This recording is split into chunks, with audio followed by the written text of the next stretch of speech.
E aí, galera, beleza? Tamo junto aí, mais um Fute Entrevista. Eu e Roberto Wagner hoje estamos recebendo o Dimba, o grande matador, que aposentou, saiu dos gramados, mas já foi artilheiro de Brasileirão, já pintou e bordou por aí, né? Exatamente, Petrozinho, dando sequência aqui, aquele nosso quadro que vai ao ar toda segunda-feira. Fute Mesa Redonda, hoje tem matador, tem artilheiro, depois do goleiro Serjão, tem o matador. E agora o cara que faz o gol. Já furou muito o Serjão, Dimba? Rapaz, o Sérgio é bem cheio pra furar, né? Então eu prefiro um negócio mais adequado e tal.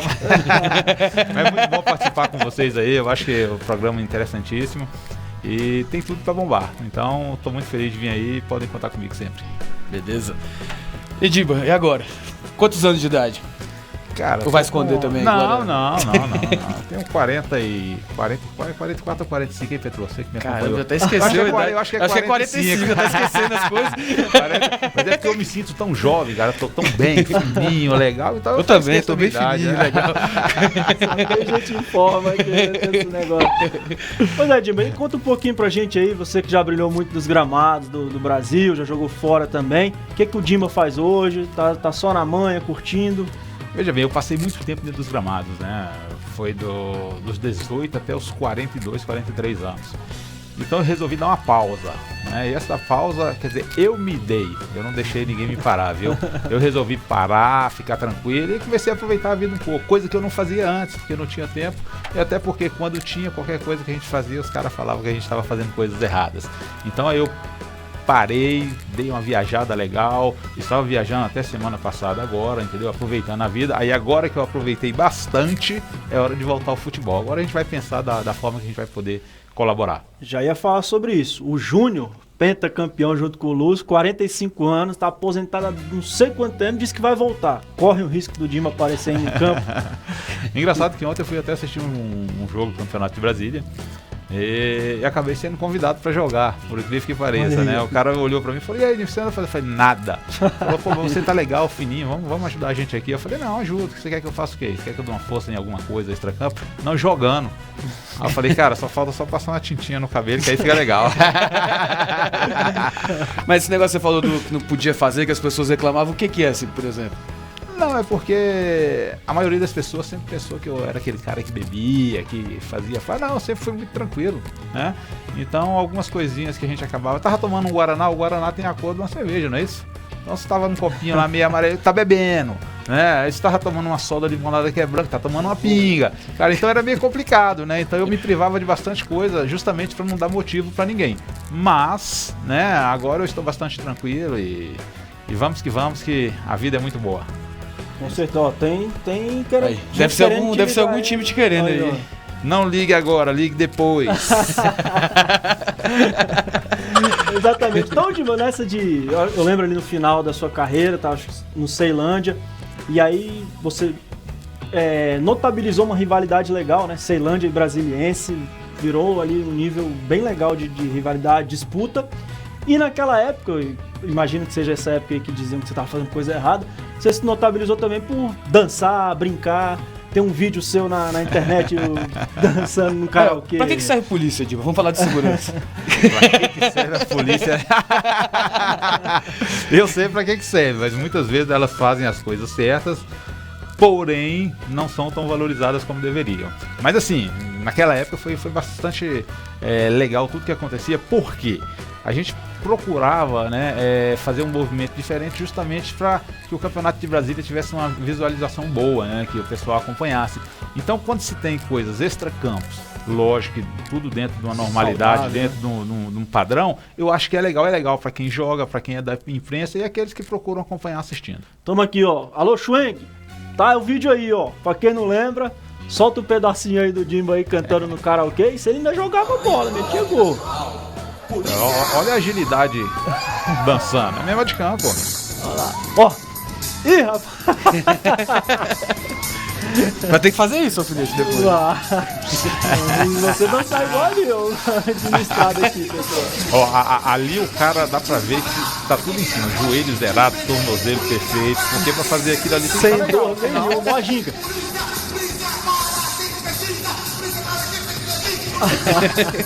Pois é, esse vídeo, Dimba, pô, rodou o Brasil, né? Viralizou.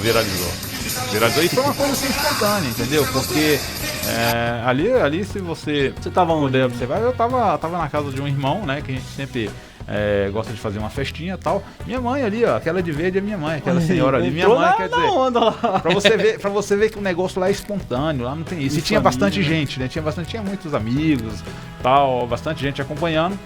E acabaram filmando, colocando aí nas redes sociais. E o legal é que no outro dia tinha treino. Aí eu fui pro treino, aí eu tô dentro do carro, tranquilo, no trânsito, no semáforo. Quando eu olho, tá o cara gritando lá de fora. E eu não entendi, o vidro fechado, eu abri o vidro, cara, polícia! Eu falei, ué, eu tô ficando maluco, rapaz. Aí tá, fiquei assim, né? Falei, esse cara é maluco, só vai passava outro cara, balançava o braço. Loucura, aí cheguei no treino. Cara, quando eu cheguei no treino, que geralmente eu sempre gosto de chegar antes. Eu gosto de chegar antes e sair depois. E nesse dia, né, eu dei uma esticadinha a mais na festinha e tal, e cheguei um pouquinho, não foi atrasado. Fora do horário que eu chegava. O treino começava às 9, esse dia eu cheguei lá, era 8h45, mas eu faltava 15 minutos, mas dava tempo. Né? Quando eu entrei, não vi ninguém no campo. Quando eu entrei no vestiário, os caras estavam tudo lá, né? Em silêncio, eu achei estranho. Quando eu pisei no vestiário, os caras começaram a pular, rodar a camisa e gritar. Aí eu falei, que é isso aí, rapaz? Os caras falaram, pô, você tá bombando aí num vídeo seu. Aí eu falei, agora deixa, agora não tem mais o que fazer, né? Fez bem pro grupo, fez bem pro campeonato. Foi bacana. Tanto é que o grupo ficou animado depois daquilo ali. Então, quer dizer, coisas assim tem que acontecer. Eu sou muito da época, né? Quando eu jogava no Rio, tinha aquela magia do Campeonato Carioca. O Edmundo falava uma coisa, o Túlio outro, o Romário outro. Os clássicos pegavam fogo. Hoje em dia não, hoje em dia o negócio, se você falar alguma coisa, você tá punido. Né? Então, assim, eu sou dessa época aí e gosto bastante disso. É muito legal isso daí. Eu mesmo, você lembra, quando eu te entrevistava, eu sempre gostava que você falasse alguma gracinha, provocasse outro, porque isso aí é que vem. O Petrô, se vocês não sabem, ele também é bastante polêmico nas perguntas dele. E ele sempre procurava dar uma pimentada, só que eu já o conhecia, né? Então aí eu dava corda pra ele, que era pro negócio ficar legal. E aí, Dima, você citou a época de Rio de Janeiro, não tem como não falar da época que você foi pra lá. Imagino uma das melhores fases da tua carreira, tanto no Botafogo, depois no Flamengo, com alguma polêmica. Botafogo primeiro, você ali, acho que 97, fez o gol do título do Carioca, saiu e a cena clássica comendo a grama do Maracanã. Como é que foi aquele momento? Até então acho que você ainda era reserva lá, tava ganhando a titularidade, né? Cara, assim, a minha ida pro Rio foram cheias de detalhes. Porque eu disputei o Campeonato de Brasília e fui artilheiro do Campeonato de Brasília. Sobradinho, né? Exatamente, era uma parceria que tinha. E eu fiz 22 gols em 21 jogos aqui em Brasília. Né, e existia esse convênio, Botafogo e Sobradinho, Botafogo e Sobradinho. Porém, o Túlio estava bombando, estava no auge dele. O que aconteceu? Terminando o campeonato, como que eu iria para o Botafogo se o Túlio estava fazendo bastante gols? Aí o pessoal do Botafogo não queria levar. Aí o pessoal do Vasco queria me levar. E quando estava assim, se desenhando uma trajetória para poder ir pro Vasco, aí o pessoal do Botafogo falou, como? O convênio é com o Botafogo, o cara vai pro Vasco. Aí vai arrebentar nossas pernas. Aí me levaram pro Botafogo, né? Vai meio que assim, para não deixar ir para outro clube. Chegando no Botafogo, eu comecei a treinar e o negócio foi pegando, rapidinho os caras venderam o Túlio, né? E começaram a me colocar para jogar aos poucos. Todos os jogos que eu entrava eu fazia gols, né? Então tive a média melhor do que a do Romário, vocês podem pesquisar, isso foi comentado na época, no Campeonato Carioca. E nos jogos finais eu já estava como titular, né? Aí o Joel Santana já me efetivou como titular. Isso em 97, né? Isso em 97, só que eu cheguei no Botafogo em 96. Né? Um ano depois do Campeonato Brasileiro que o Túlio fez. Exatamente. Fez, né? Aí eu já estava como titular naquela final do Campeonato Carioca. Até então jogando numa posição que não era a que eu mais gostava, porque eu estava jogando pelo lado do campo, mas acompanhando o lateral.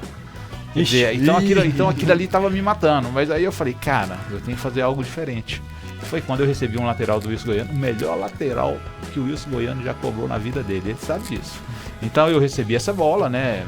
Passei por dois, depois entrei na área, dei um corte no Luizinho, bati de esquerda, foi um belíssimo gol, né? Nós nos sagramos campeões e naquela comemoração ali eufórica e tal, né? Quando eu olhei pro semblante dos torcedores que estavam ali, era criança, idosos, mulheres, tinha tudo que é tipo de gente que você pensasse. quando eu li o semblante daquelas pessoas lá chorando, gritando, cara, ali eu me emocionei. Então aquele gesto que eu fiz foi para demonstrar que ali dentro do campo eu dava vida pelo Botafogo, né? Então aí eu dei aquela baixada, dei aquela mordida na grama, que a bicha tava verdinha, parecia que tinha azeite, tava gostosa. E digo mais, quem comeu, comeu a grama do Maracanã. Ninguém come mais, que agora não é Maracanã, não é aquele Maracanã, então só eu. Exatamente, pô, uma história marcante. E ali depois muita gente quis Foi comer nesse a jogo que o grama. Edmundo fez a dancinha da bundinha lá? Foi, que foram 2 jogos, né? Afinal, nós ganhamos a Campeonato Carioca, nós ganhamos a Taça Guanabara Invictus, ganhamos a Taça Rio e tivemos que disputar o título do Carioca. Então nós ganhamos 3 títulos no ano ali. E no primeiro jogo... Ele rebolou pra cima do Gonçalves. O Vasco ganhou de 1-0 e eu achei aquilo ali, falei, rapaz, eu estava no campo, eu comecei a sorrir quando eu vi aquilo. Achei legal, né? Eles ganhando, aí o Edmundo pegou a bola, o Gonçalves foi, ele fez a dança da bundinha ali, imitando a Carla Pérez. Ali a torcida do Vasco foi loucura. E ali também apimentou pro próximo jogo. Então, tanto é que nós fomos campeões. E após o jogo, também nós fomos lá na torcida do Vasco e fizemos a dança da bundinha. Quer dizer, um negócio legal, né? E o interessante, aí o Rio de Janeiro parou, aí eu voltando para casa, né, para tomar um banho legal, para depois ir para comemoração na churrascaria. Aí no meio do caminho, o trânsito parado, aí todo mundo descia do carro, começava a dançar a dança da bundinha, aí os caras me viram, começaram a gritar, e eu desci, subi em cima do capô do carro e lancei também. Boa, muito bom. E aí outra passagem marcante sua pelo Rio foi indo pro Flamengo. Lá marcou de tudo quanto é tipo de jeito. Lá foi marcante. Desde o começo, saiu de artilheiro no Goiás. Eu saí de artilheiro, né, e fui para a Arábia. Né, e na Arábia eu me sagrei campeão de tudo. Na Arábia, Copa do Rei, Vice-Rei, Campeonato Árabe, Champions League Asiática, fui artilheiro, ganhamos a vaga para o Mundial, quer dizer, foi uma belíssima passagem. E eu resolvi voltar, depois de ter feito uma pequena cirurgia, resolvi voltar para passar mais um ano no Brasil, né? E aí tinham alguns clubes interessados na época, o Corinthians era um, o Cruzeiro tentou, o Santos tentou, e o Flamengo chegou para contratar também, né? E tinha o São Caetano que queria. E eu estava em Brasília, né? E o vice-presidente do Flamengo, Arthur Rocha, diga-se de passagem, não sei se continua lá, um cara sério, honesto, da melhor qualidade, um cara que eu conheci no futebol que vou levar pro resto da vida, me ligou perguntando se poderia vir a Brasília. Falei, lógico. Ficamos até 4 horas da manhã, né? E acabamos fechando. Só que o Flamengo estava numa situação complicada que parece que o pessoal não recebia. Mas eu não sabia disso. Mas para mim, Flamengo, eu exigi minhas garantias, né? E minhas garantias era que meu salário não poderia atrasar. As famosas luvas, né? E na época lá, né, foi um valor que foi divulgado, mas divulgaram errado, né? Na época eu exigi 1.500.000 adiantado, 500 com 30, 500 com 60, 500 com 90, fora o meu salário. 3 vezes, né? fora o salário. E eles aceitaram. E eu tinha uma premiação se eu marcasse 0,5 gol por partida, ou seja, 10 jogos, 5 gols, eu tinha uma premiação no final do campeonato. Né? E ainda tinha algumas outras que nós amarramos o contrato bem, só foi um contrato muito bem feito. Chegando no Flamengo, as coisas começaram a dar certo, eu comecei a fazer gols. Ali causou uma revolta de uma pessoa que eu prefiro não citar o nome, que essa pessoa reuniu o grupo e falou, tá tudo errado. O cara chega... comentarista da Globo hoje em dia? Eu prefiro não falar quem foi que fez o tumulto. Então, o cara reunia os jogadores e falava, tá tudo errado. O Dimba vem e recebe, vocês não recebem. O Dimba tem premiação para gols. Aí, rapaz, o negócio foi tão incrível que daqui a pouco os caras me olhar, opa, toca pra lá. Aí quando tocava em mim, tocava com um zagueiro com uma trava desse tamanho. Aí ficou complicado, mas mesmo assim nós contornamos tudo, foi uma boa passagem. Tanto é que algumas pessoas não sabem, eu fiquei como artilheiro do Flamengo durante 2 anos depois que eu saí. Ninguém conseguiu fazer mais gols que eu, fiz pouco, relativamente pouco, mas os poucos que eu fiz salvaram o Flamengo do rebaixamento. Já pensou se o Flamengo tivesse ido para a segunda divisão, o prejuízo que era? Muito maior. Eu fui pesquisar um jogo, tinha lá, o Flamengo não marcava um gol, em 10 jogos marcou um gol. E foi um jogo que foi o seu primeiro gol pelo Flamengo. Meu primeiro gol contra o São Paulo. Ganhamos São Paulo de 1-0. Né? Quer dizer, então assim, foi uma passagem tumultuada, porém muito satisfatória. Eu acho que foi muito válido pro Flamengo. E depois eu optei em sair. Do Flamengo, né? Que apareceu uma proposta do São Caetano. Mas você optou sair pelo clima que tava assim? Eu optei em sair porque eu acho que tinha sido cumprido o que foi acordado com o vice-presidente. Ele chegou em Brasília e falou, eu preciso tirar o Flamengo da segunda divisão. Então nós conseguimos, né? E depois eu vi que a situação estava meio complicada, porque foi um treinador para lá que eu pensei que fosse meu amigo, né? Tanto é que ele chegou e falou: Dimba, eu não vou citar nome, Dimba, eu vou acabar com esses paneleiros que tem aí. Eu falei: ó, não me envolva nisso, porque a situação já tá complicada, eu prefiro ficar... Não, deixa comigo. Eu falei: pô, legal, pô, chegou um cara que vai organizando legal. Pô, passou uma semana, quando eu olhei, tava ele lá do lado dos caras e eu aqui sozinho. A panela estourou pro lado errado. Eu falei: uai, tá acontecendo. Aí nós fomos pra final do turno no Campeonato Carioca, e nós perdemos pro Fluminense. Levamos um vareio pro Fluminense, o Fluminense jogou melhor realmente. E após o jogo, no dia seguinte, eu nunca gostei de ver matérias, né, depois do jogo, porque é sempre meio complicado, ou vai falar bem, ou vai falar mal, que é normal dentro do futebol. Né, mas aí esse dia eu resolvi ver.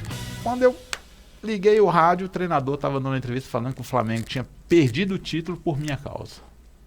Aí eu aumentei o som, falei: opa!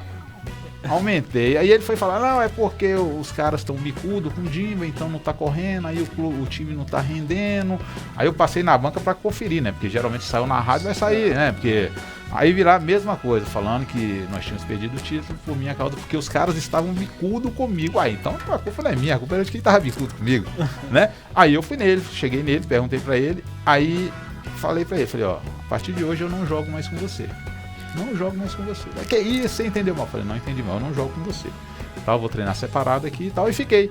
Aí nesse dia eu saí do treino, fui pra casa, aí o vice-presidente me liga: você tá onde? Eu falei: tô indo pra casa. Ele falou: não, volta lá. Eu falei: não volto. O ex-treinador não joga. Volta lá que você vai jogar. Eu falei: não volto. Vou mandar ele embora. Eu falei: não, aí você que sabe, quer mandar, manda, eu não volto lá com ele. Aí viajaram, se eu não me engano, perderam o Ceará na Copa do Brasil. Aí 3 dias depois eu tô lá na academia fazendo minha musculaçãozinha pra ficar bombadinho, pra ficar fortinho, verão carioca e tal. Daqui a pouco vejo o treinador passar com a mala e indo embora. Aí eu voltei a treinar, mas aí ali já ficou chato, né? Então aí eu preferi pegar e sair, fui pro São Caetano e fui bastante feliz no São Caetano também. Aqui o problema é que passa rápido, né, Petrozinho? Pois é. Vai fazer o desafio aí pro Dimba, não? Vamos lá, Dimba. A gente sempre termina aqui com dá 3 nomes pro entrevistado, ele escolhe um e diz o porquê. Manda lá. Romário, Ronaldo ou Túlio? Ronaldo, Romário ou Túlio? Romário. Por quê? Por quê? Bastante frio. Bastante frio. E eu acho que o atacante tem que parecer um iceberg. A bola caiu na frente dele, ele tem que ter a tranquilidade do raciocínio rápido para poder decidir a jogada. Não que os outros não tenham, mas ele é um pouco mais frio do que os outros dois. Somente por isso. Mas são... Túlio é um cara fantástico, meu amigo, fazedor de gols. O Ronaldo não é à toa que é fenômeno. A gente só bota na batata quente, tem que escolher o frio, mas são 3 nomes excelentes. E o que mais, Petô? Alface, rúcula ou grama do Maracanã? Aquela grama do Maracanã é inigualável. E eu desafio qualquer um a comer, porque eu sei que não vai comer nunca Não mais. vai mais? Agora, Dimba, só pra terminar, queria que você falasse qual foi o melhor e o pior técnico que você já teve na sua carreira. O melhor e o pior? Cara, assim, treinador bom é o campeão. Assim como jogador bom é aquele que consegue títulos, né? Então é difícil você citar, mas eu posso te dizer assim, no âmbito geral, que eu peguei bastante coisas boas e algumas coisas desagradáveis, não que são ruins, porque o pior treinador é aquele que não dá confiança pro seu jogador, e o melhor é aquele que dá confiança. E qual foi o que te deu mais confiança pra você? Eu vou lhe dar apenas um que não me deu confiança. Eu acho que tem um que é horrível. Tem um que é horrível. Esse é horrível mesmo, eu falo. É um tal de alicate. Não, é alfinete. Alfinete. É um que eu peguei já no fim de carreira, mas vou lhe falar, viu? Vou lhe falar. Ali não existe. Mas parece que tá dando certo aí no interior do Goiás e tal. Nem sei onde é que ele tá. Mas é um cara que... É porque tinha certos caras que era pra ser banido do futebol aqui em Brasília. Né? Continua até que, aí, né, tava banido, de repente voltou aí, né? Rapaz, é uns negócios complicados, né? Esse alfinete ele é complicado. Eu nunca vi o treinador chegar no primeiro dia de resenha com o jogador e falar: eu sei sacanear jogador também. Quando ele falou aqui, eu falei, isso aí pra mim não serve pra nada. Não serve pra nada. Já chegou bem, ganhou o grupo, né? Tanto é que depois ele não escalava o time, nunca escalou. Então um treinador que nunca escala o time, pra mim não é treinador. Tá certo. Vamos encerrar, Beleza. Petrozinho? Bora. Valeu, Dimba. Valeu, Muito Dimba. obrigado, Cara, velho. que é isso, estamos Obrigado aí. aí, viu? Casa Beleza, aberta. estamos sempre juntos aí, sempre que precisar. E aqui não foge da pergunta, não. Gostei, foi bom. É isso aí, galera. Valeu. Fute Mesa Redonda, toda segunda-feira um entrevistado diferente. É isso. Valeu, galera. Até mais. Belezinha, Petro?